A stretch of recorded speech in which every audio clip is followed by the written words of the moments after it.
Hi, this is Danny Doyle, and welcome back to my Fire Emblem Vision Quest 0% gross playthrough, and today we have a bunch of new units. It's kind of weird timing, but the game dumps 4 new characters on you this chapter, and then 2 more next chapter, and then the following chapter is the last part 2 chapter, and then you get an army switch, so you don't get much time to get attached to these units before you just leave them behind for a long time. And then when you come back after the army switch, well, you've got your team that you've built up for a while, and then you've got the part 3 units who you sort of got attached to. So I find that these guys and the people who show up next map, kind of get left in the dust, at least in terms of how I approach it. Like, I don't spend much time getting attached to these units, and therefore I don't really have too much experience with them. It sort of feels like the battle of the mid. Once again, I don't think that it's bad that they exist, because they're pretty clearly here for an Iron Man perspective and sort of like a refill your barracks if you took heavy losses in, let's be honest, a couple of hard chapters in part 2. In particular, the defense map 2-4, and then I had trouble with the escape map, but I tend not to think that's super hard outside of Zero Growths. But then you can lose some people on the Duck and Mango paralog if you're not careful. So I think they sort of serve as a safety valve to make up for any significant losses you had. Let's talk about them. So Saline and Jay, it's hard not to lump them together. They do have some differences, but they are both level 15 Cavaliers. One's a Sword Cav, one's a Lance Cav, but they join at 15 and sort of ready-made to get Master Sealed. So I do want to talk about them as a pair as well as individually. I think they're both fine. I don't think they're anything special, but you can pretty easily, at this point, have a couple of Master Seals lying around. Just throw them on, 1 or 2 of them, and bam, you got another Paladin. They have very comparable skills to Sarka, who joined us at the end of part 1. Or not skills, stats to Sarka, who joined us at the end of part 1. Saline is the strong one with a little bit less speed, and Jay is the fast one with a little bit less strength. In general, I think that makes Saline just a little bit better, because I don't think, especially on hard mode, either of them are going to be doubling a bunch of enemies anyway. 14 speed, or rather 17 speed, is just not enough at this point to double anything but the slowest enemies on hard mode. On normal, you can get away with it, especially when you consider Paladin promotion bonuses, but I would still rather hit hard all the time than hit soft and sometimes double. I think that's generally going to be dealing more damage in a game like Vision Quest. It's just the high strength. Unless you're a very specifically, like, very fast unit, you know, someone like Osane or Naya can get away with trading some strength for speed, because they're nearly always doubling. And then with Naya and Brahil, you get the crit as well.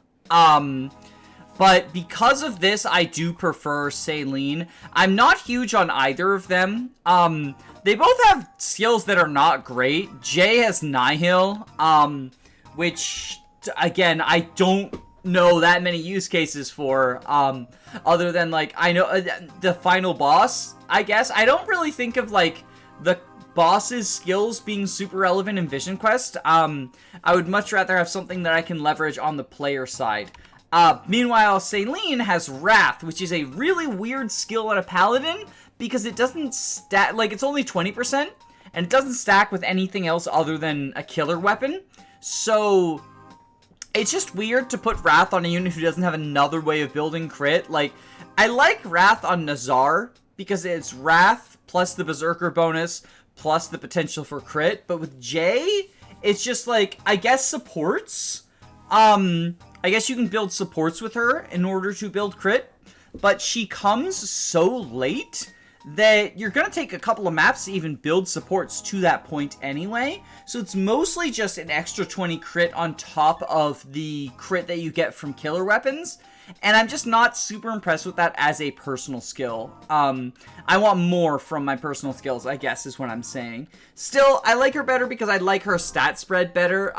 She is also a little bit bulkier, which I do value on a high move unit. Well, physically bulkier. She has less res, so I guess that's, like, Jay's thing, is she's a little bit more res and not so much less defense that, like, you can't really overextend with the paladins in this game. None of them are especially bulky, but I do like being a little bit more physically bulky because then you still need to look for opportunities to take advantage of the move advantage, but you can find them more easily when you have, I mean, this is zero growths, so do not take this out of context, but she has more base defense than Duck does.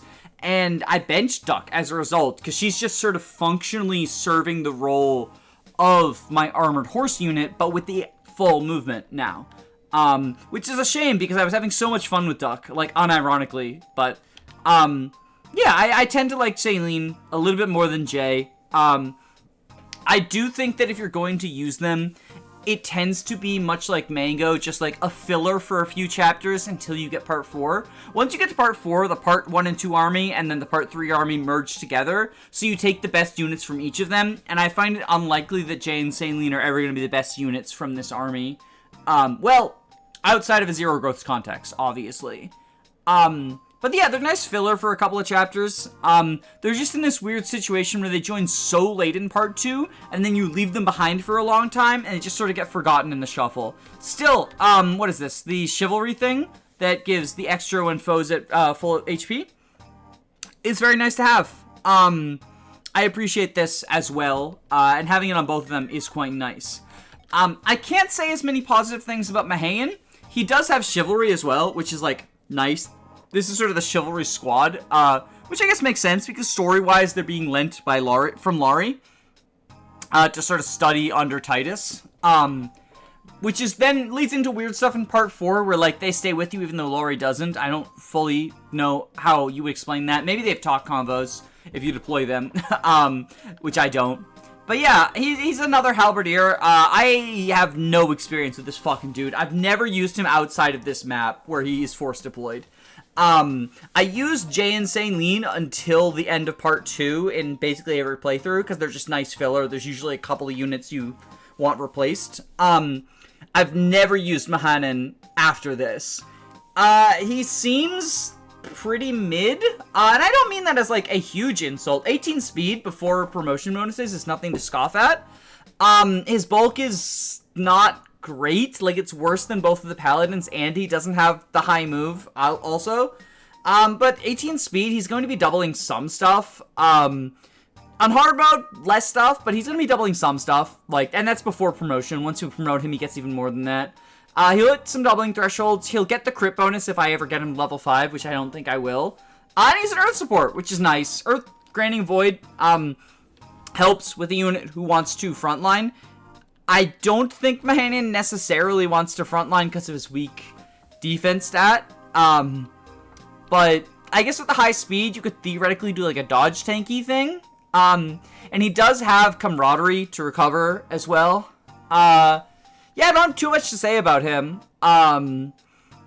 Just, he seems fine. Like, he more than the other two really feels like this unit exists purely for the Iron Man, right? Like, if you wanted to train a soldier, you would have trained either Bosco or Zoya, who are both just significantly better. And probably would be higher leveled if you made them your training project by now. And if you didn't want to train a soldier, if you don't have soldier bias, then I don't think Mahanan is going to change your mind especially. He does have the option to recruit Rockus, which is the other berserker, or the other recruitable unit on this map. But you can also do that with Storch, so like, even though Mahanan is force deployed, Storch can also recruit Rockus. Weirdly, Titus cannot, which is interesting because part of, like, Rockus is abandoning an evil ex-noble, and so part of it comes down to, like, the noble politicking stuff, but I guess Storch being the common man, maybe Titus wouldn't make sense now that I think about it, like, him not liking the noble that he's abandoning. I was supposed to talk about Mahanan, but I mostly talked about Rockus, so let's talk about Rockus. This unit, so, in my first playthrough, he died, and I was like, he doesn't seem great, I'm not resetting for him, and I maintain that, like, he looks somewhat mid. Slow burn is not great, those defensive stats are horrible, like, he cannot take a fucking hit. 49 HP is quite good, though. His offenses are incredible. 22 strength and 16 speed, and then on hard mode bonuses, if he's on hard mode, he gets hard mode bonuses because he's a red unit. It is incredibly cracked. He becomes very much a glass cannon. I think that because of the weird availability with, again, he shows up here only a couple of chapters before part 4, I have not used him long term. However, looking at his stats, looking at the enemies in those maps and stuff, I do think that he would be an incredibly potent glass cannon. Now, how good that role is really depends, because part 4 has a lot of enemy spamming maps, has a lot of maps where it is difficult to not face some units on enemy face, has a lot of maps where glass cannon is not the most valuable role out there. However, he's a damn good glass cannon. And I say glass cannon, he does have 50 HP. So it's not like he's dying in 1 round of combat. Probably not even dying in 2 rounds of combat. But he's taking a lot of damage due to his low defenses.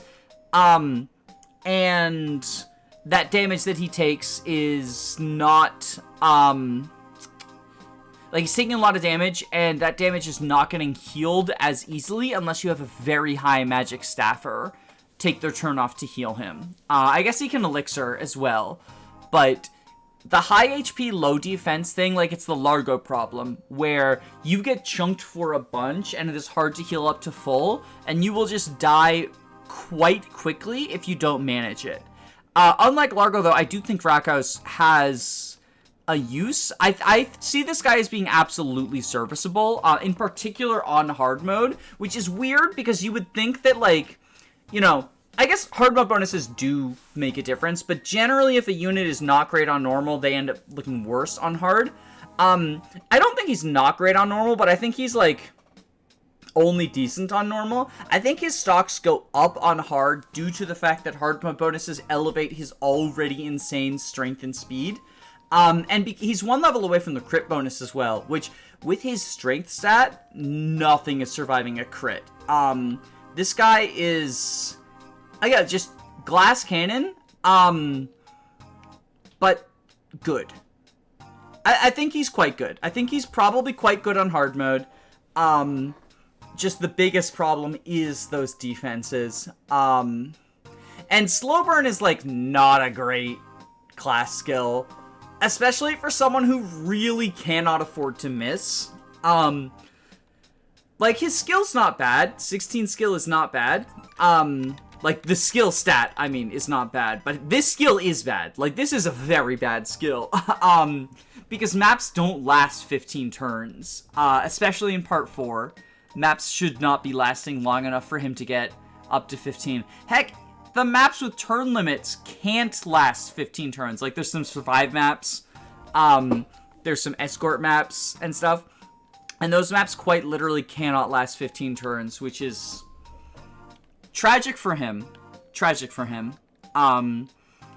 It's not that he especially needs the hit help, but, you know, every little bit is nice, and it is a shame he just doesn't have a personal skill. I don't make a too big deal out of it. Like, I don't think it is I don't think it kills him, and I don't think that he, there's not too many skills I can think of that would, like, really improve him. Maybe, like, Wrath or something. Yeah, give him Wrath. Give Slowburn to to Saline. But yeah. Okay, so, I wasn't hoarding those Earthseal for nothing. We are going to promote this entire crew. Ooh, I do not like the way that Mahanan looks when he's not wielding a weapon. Yeah, soldier without weapon looks really cursed. I don't know why. That 20 speed, though, that is quite nice. I quite appreciate that. My man is fast. Speaking of fast, let's go with the fast Cavalier. She starts as sword cav, but like paladins get sea lances anyway. So it's like they might as well not differentiate. I guess it is for like if you don't have earth seals, or I guess if you wanted to, you could train them to 20. Like if you don't have enough earth seals, you could train them unpromoted on this map and then promote whoever levels better, I guess. I do like how Jay and Saline look as paladins. They have very nice palettes. The pink and brown sort of complementing each other. It's quite nice. I appreciate it. Anyway, I'll see ya on the battlefield. Those are the promotions. So the funny thing about Jay, the really funny thing about Jay is I talked earlier about how like she's the fast one where Saline's the strong one. And in a game like Vision Quest, I kind of would rather hit hard than hit twice. And I maintain that, because it's very hard to hit twice. Like, I'd rather hit hard than hit twice in this game. That said, like, Jay's claim to fame as the faster of the two Cavaliers is really funny when you look at Sarka and see that Sarka has a higher base speed. And, like, yes, growths exist, obviously. But actually, no, they don't. Because the roles that Jay and Saline and Mahanan are, like, hankering to fulfill, is just that sort of fill or carry over, bring you to part 4, or part 3, realistically, but, like, you'll replace them with a part 3 unit once you get to part 4, is sort of what I mean. And that's incredibly funny to me. That's incredibly funny to me that, like, the fast cav, this just furthers my take that Saline is the better of the two. Because Jay isn't even, like, fast enough. Jay isn't even faster than the one we've had for forever. Go ahead and do this. We'll move Mango forward. We will repo Naya out of there. And Wizard Bow plus Silver Axe. 9 defense. 29, that's 20. 21 attack. 17, that's 4. 24? He takes 24? Okay, that seems good. We'll give him Massive Riz. We'll move Dreyfus forward. We'll move Hollis forward. Give him a Steel Lance. Give Vernon for Spur Magic. And they have a support available, so we'll do that too. And we'll move everyone else just to get ready to punch out. There is a Ballista I'm worried about over here. So Honkolani's mostly going to be on a side mission this chapter. And I should have, but forgot to, give her a chest key. But that's fine. She's going to be going on the indoors of that house. I guess I should touch on the plot. So we're marching off to war. There's a false flag war going on. And we are... Oh, damn. Good job, Mango. That's very nice. I love the hero crit with the shield floating in the air. But we've been sort of conscripted to do this false flag war, and it's kind of required that, like, we do so to keep in the Emperor's good graces. And Titus is, Titus wants to stay in the Emperor's good graces because he thinks it'll get him closer to the Emperor to allow him to do an assassination to become Emperor, since he saw in his dream sequence Vision Quest that he would, become Emperor soon. So we're sort of doing this false flag war. The Emperor orchestrated a fake assassination of a noble's daughter and framed a rival nation, the Kachungi, in order to basically like get the Kachungi as ritual experiment victims for the dark cult that he works with, which previously is why he had the taxes, was for those. 17 times 2. First, let's steal this elixir. That's generally my first play with Dreyfus, is to steal that elixir. And then I think we have Jay kill this guy. She is facing a little bit of a crit chance. But yeah, okay, we're good. That is a nice palette. I know I said that earlier, but that is a nice palette. I like how she looks. Mahanan can now one-round this guy. I might be underrating him, honestly. His, like, I get that this is 0 growths, and so, like, and normal mode, too. But, like, so the competition looks worse than it would be. But I think that his just, like, adequate performance here is, it's quite nice. I like it. We can't kill the Armor Knight, but we can do a big chunk to him, which I like. You know, we might actually be able to get this kill with Storch for the extra insult. Oh, it's an exact kill, too. It's a 77, but...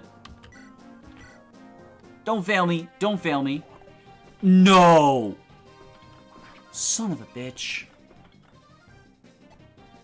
Okay. Upside. He is providing his massive Riz. Can you kill here?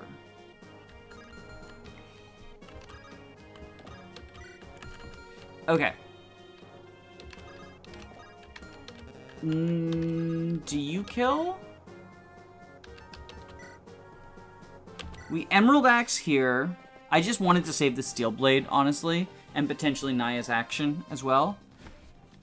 Can Sarka kill the mage? If Sarka can kill the mage, that's very good. Sarka can kill the mage. And then we can kill the armor with Vernon, definitely. Potentially with some other shitter as well. Probably Vernon. I just wanted his turn to be staffing, though. Yeah, Hankulani's not doing enough, right? Oh, she is. Okay. Okay.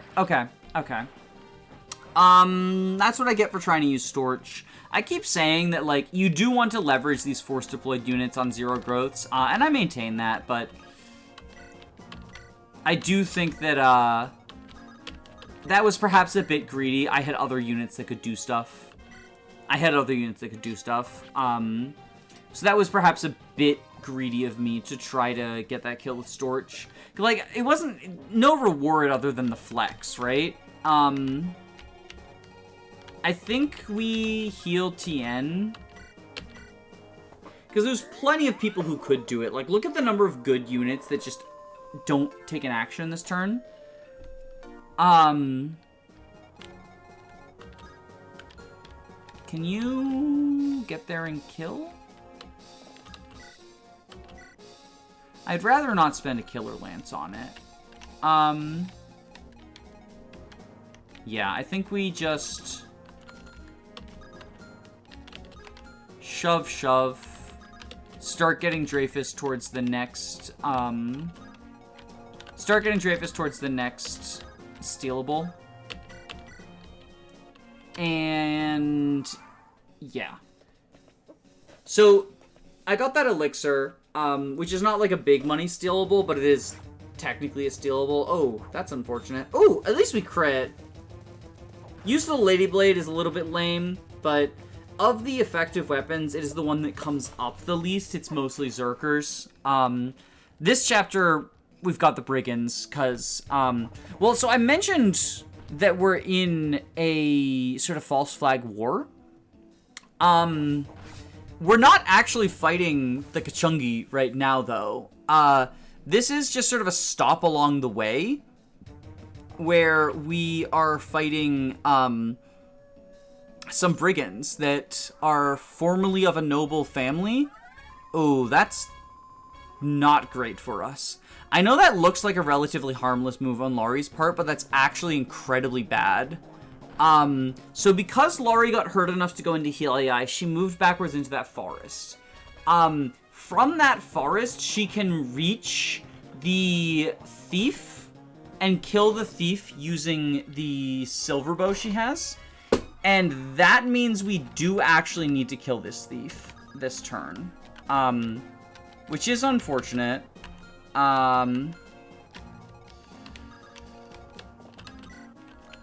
Yeah, that is unfortunate.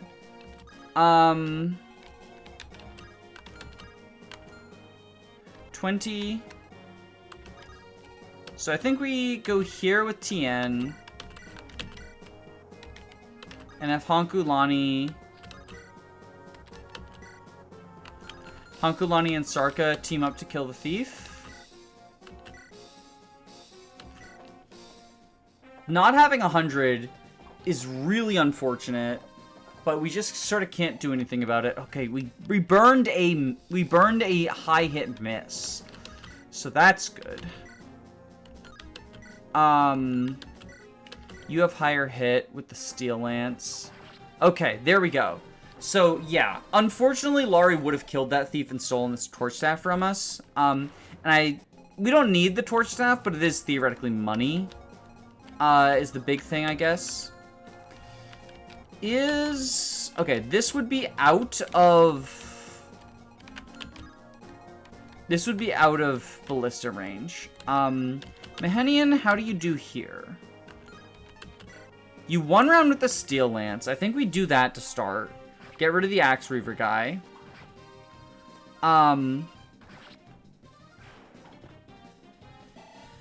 We can get rid of the brigand with the lady blade. That does, however, leave us in miasma range. And I want to make sure the archer is dead. Dead Aruni. Okay, we double him with the ruby sword. I think we do that. Oh, halberd, though. Okay, Vernon heal. I really just want to not get hit by that halberd, because then we're in death range from miasma. But I do think we, at this point, need to... Can you... If you hit this 46, you chip down enough. Nope. Okay.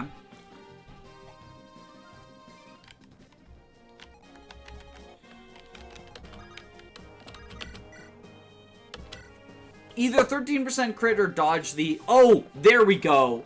Boom. Boom. There we go. There we go. Okay, so now Jay will be taking a miasma. Well, or saline, potentially. But that's it. The Dark Mage is the only person who can attack them now. Which is good. Damn, we're getting all the low percentage crits. Damn. Okay. Y'all really want to give that good first impression. Honestly, I am here for it.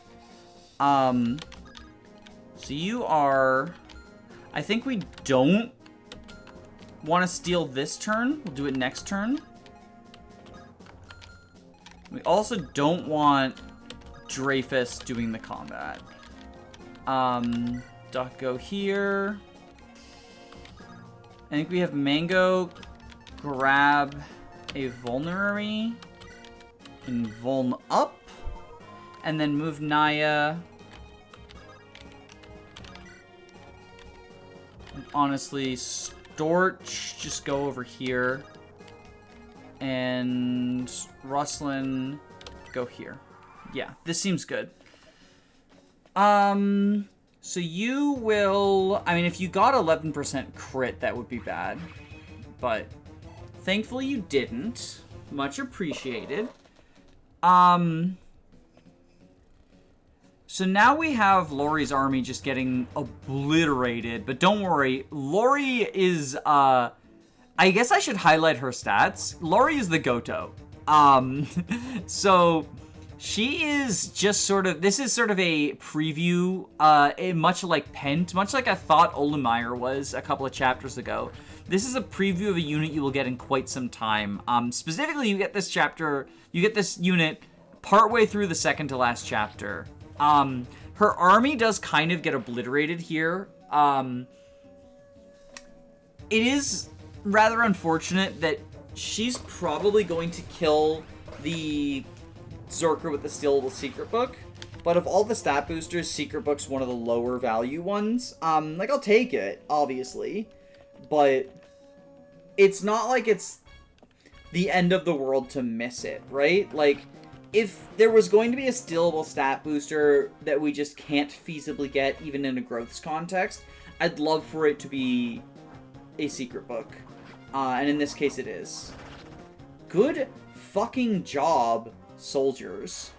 Damn! That general just zooming! That general just zooming! Okay.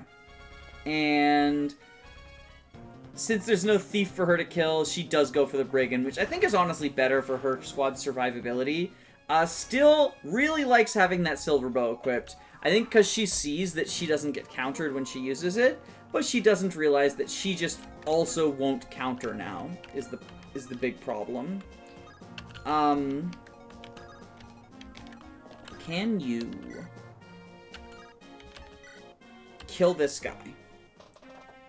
Very good, Sarka. Very good. I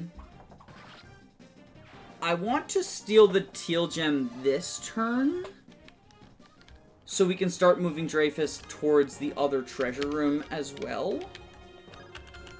And then maybe we rescue him and start running away. Can you... You do not get this kill. So Hanku Lani can do it instead, because she's the goat. She's a little bit scared of the ballista, which is why she's on this side quest mission. But she is still the goat. Right, you need to trade items onto people. Okay. Supply, give, boop, boop, boop. Trade. Oh, I should have used the body ring with Dreyfus. There is a Sky Piercer he can theoretically steal. That is nice. You... Okay. I think you heal Storch. Now that we've had to send Storch back up this way. And... then I have Duck, Rescue, and go back, Rustlin, take, then fly down, and we won't have Dreyfus next turn, but I think that's fine. We have quite a few Elfire Mages coming up, though, and Elfire Mages don't fuck around. Yeah, that is a lot of damage. You don't have the barrier staff either. It's quite a lot of damage, actually, from all the magical units. You don't have great res. Yeah, I forgot about getting swarmed by Elfire Mages here. You have decent res. How do you do against the Elfire Mages? You do kill them. Halberd exists. Okay, what if we... This square next to Mango is free from the halberd. Okay, I think we put the short spear on J. And put her down here. So, yeah. She will grab the short spear, and go down here. She can't get hit by the halberd.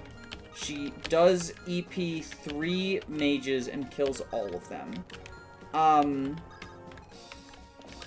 You all want to back up out of mage range, though, as a result of that. Vernon, do some healing. I have warp on Vernon to send someone into that treasure room because a thief will show up and will cause problems for us. Which is why I say Dreyfus is only theoretically capable of stealing the Skypiercer, because whoever we send in there is likely going to need to kill that sniper, because it is a dangerous enemy. It's fast enough to double a lot of people. Not Naya, obviously, not some of her faster units, but double a lot of people. Good job, random general. Fucking 7% crits. There have been so many low percentage crits this map. Also, holy shit, 4% crit. Right back in return. Like, that Zerker's dead, though. Like, Lori's gonna kill that thing. I have seen Lori kill the boss, actually, which is quite funny. My hope is to not have that happen, because the boss does have a stealable blue gem that I plan on yoinking with Dreyfus. But that is, you know, it is a possibility. She's just that goated of a unit. I mean, this is what happens when you get literally the Goto, the anti-softlock unit, early on. Also, nice hitting those 268s. Appreciate that, Jay. Your accuracy is not great, but as long as you hit it, you're reliable in my book. Oof. Okay. We can work with that, because it means that mage is, like, there for someone else to finish off, right? Like, as long as you hit one of these two, any other scrub can sort of finish and not face an Elfire. Okay. You know, I can't complain. You killed one that you had no business killing. You damaged one that you had a decent chance to damage, but not guaranteed. Yeah, so here's bye-bye Secret Book. She's so goated, though. I really don't know what you're expected to get that Secret Book. Also, there's that thief. What is her speed stat? She has 2 chest keys, so she will get both chests. But we can steal with Dreyfus from her, if need be, as long as we can block her from the stairs. I think the first point of concern, though, is killing all of these mages.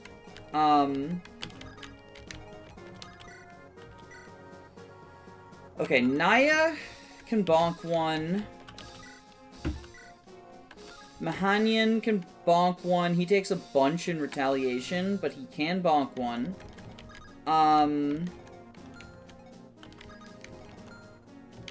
Obviously, we have the Mage Killer. We can bonk one. I think instead of bonking a mage, we have Naya Ladyblade here to get the halberd out of the way. Because the Brigand's not exactly a pushover. The mages are closer to being pushovers. They just hit very hard. They're glass cannons, you know? We do also think... No, we're not in range yet. We are not in range yet of the ballistas. Okay.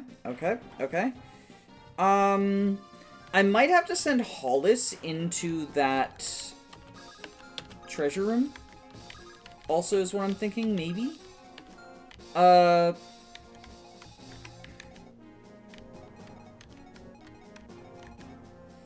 Wait, are we...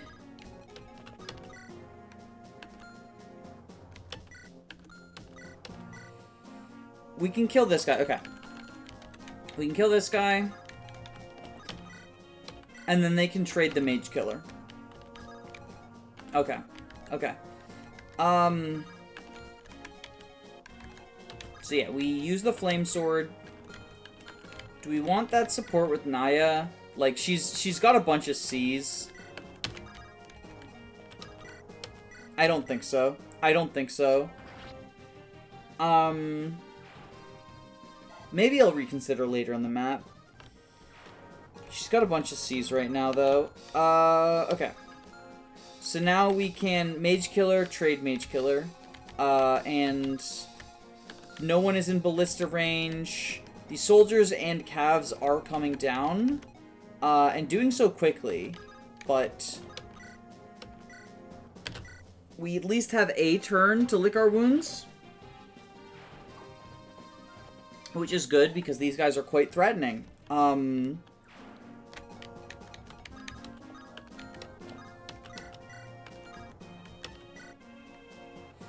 We don't actually need to use the Mage Killer here either, because Jay's only taking 4 damage because of her res. And honestly, we'll save the Mage Killer because mages are quite threatening, and I would like to be able to one-round them without facing, you know, L fire, arc fire, the various very strong moves. Hankolani can go up here and grab the Torch Staff. And everyone else can start moving back to the actual front line.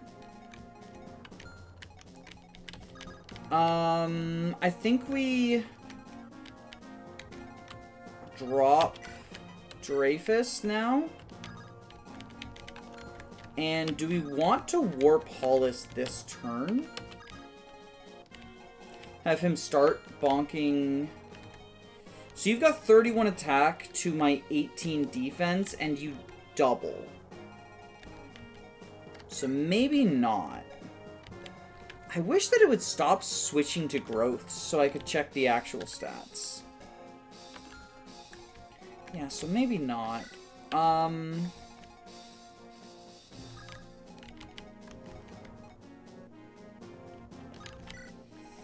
Maybe Hollis isn't the right choice.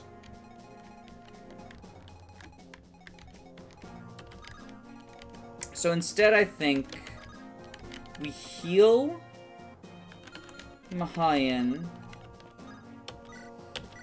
so he's fuller. And then move Hollis forward to, again, just like get ready for the confrontation. Okay, these soldiers and calves look like they're headed for Laurie's group. We might be able to recruit Rockus this turn, which would be quite good. Especially since we've healed Mahanan, his survivability is, like, slightly better, especially since Rockus, like, can help kill some enemies. In my first ever playthrough, the way that Rockus died was I recruited him and then had him kill the ballistician, and he was just in danger from too many enemies. I love the soldier little twirl. It's very quick, very subtle. If they're like if it's a follow-up attack, it's very subtle. Laurie, I would like you to not kill the boss though. I want his blue gem.